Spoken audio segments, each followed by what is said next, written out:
இத்திட்டத்தில் இதுவரை 6,47,000 பயனாளிகளுக்கு கல்வி, திருமணம், விபத்து நிவாரணம், மரணம் போன்றவற்றிற்கு உதவித்தொகையாக ரூபாய் 819 கோடி வழங்கப்பட்டுள்ளது.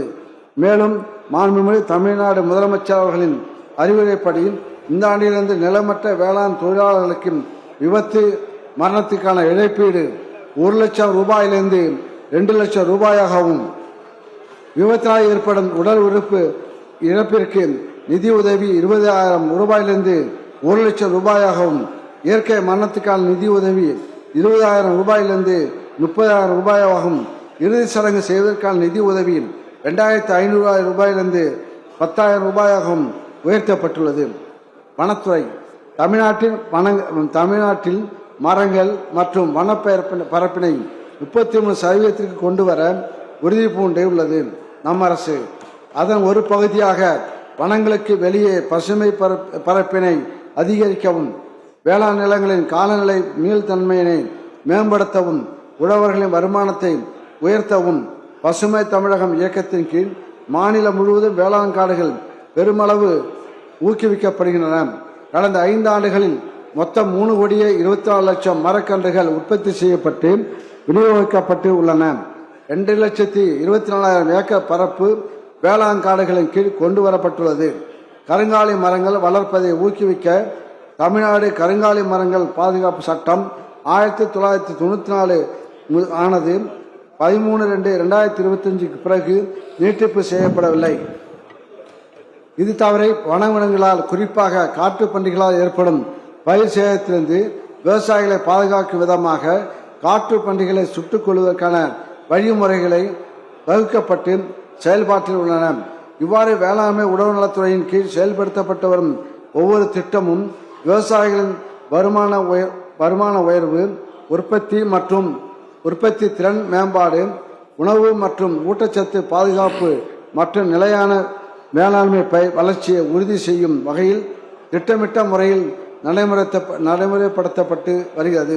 இத்தகைய சாதனைமிகு செயல்பாடுகளால் காலநிலை மாற்றமும் மற்றும் இயற்கை இடர்பாடுகளால் வேளாண் சாகுபடி பரப்பு குறையாத வண்ணம் பாதுகாக்க அனைத்து நடவடிக்கைகளும் எடுக்கப்படுகின்றன.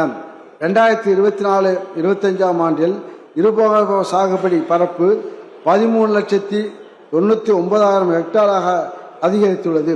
2019-20 ஆண்டிற்கான ஒப்பிடும்போது இது சுமார் 2 லட்சம் ஹெக்டேர் அதிகமாகும்.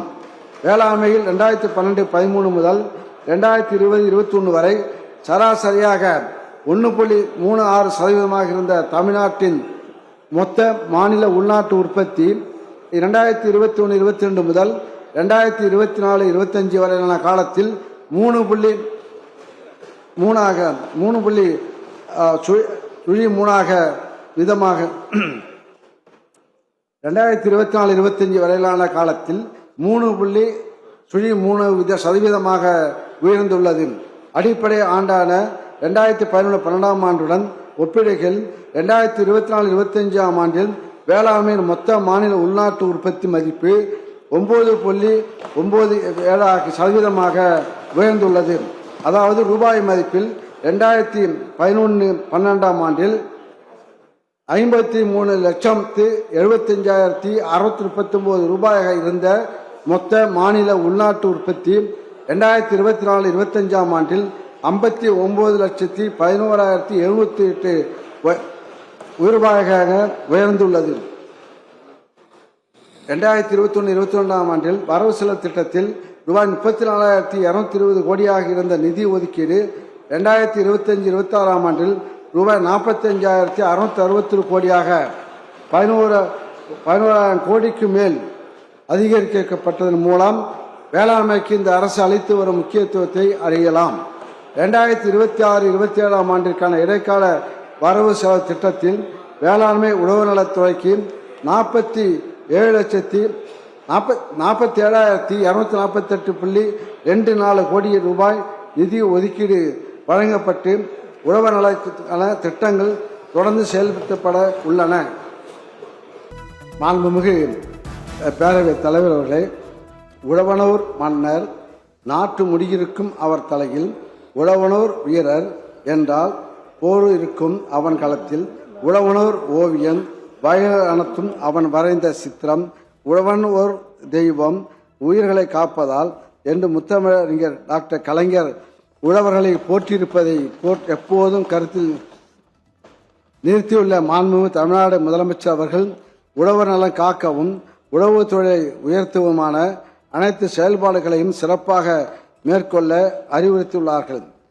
மாண்பு முதலமைச்சர் அவர்களின் வழிகாட்டுதலின்படி விவசாயிகளின் வாழ்வாதாரம் மேம்படவும் தமிழ்நாட்டை வேளாண்மை செழிக்கவும் வகையிலும் மாண்பு முதலமைச்சர் அவர்களின் தலைமையில் தற்போதுள்ள வேளாண் மற்றும் வேளாண் சார்ந்த அனைத்து திட்டங்களும் தொடர்ந்து செயல்படுத்தப்படும் என்று கூறி கடந்த 5 ஆண்டுகளும் இத்துறைக்கு முழு ஒத்துழைப்பு அளித்த மாண்புமிகு அமைச்சர் பெருமக்கள், இம்மாமன்றத்து உறுப்பினர்கள், அலுவலர்கள் அனைவருக்கும் நன்றியை தெரிவித்துக் கொள்கிறேன்.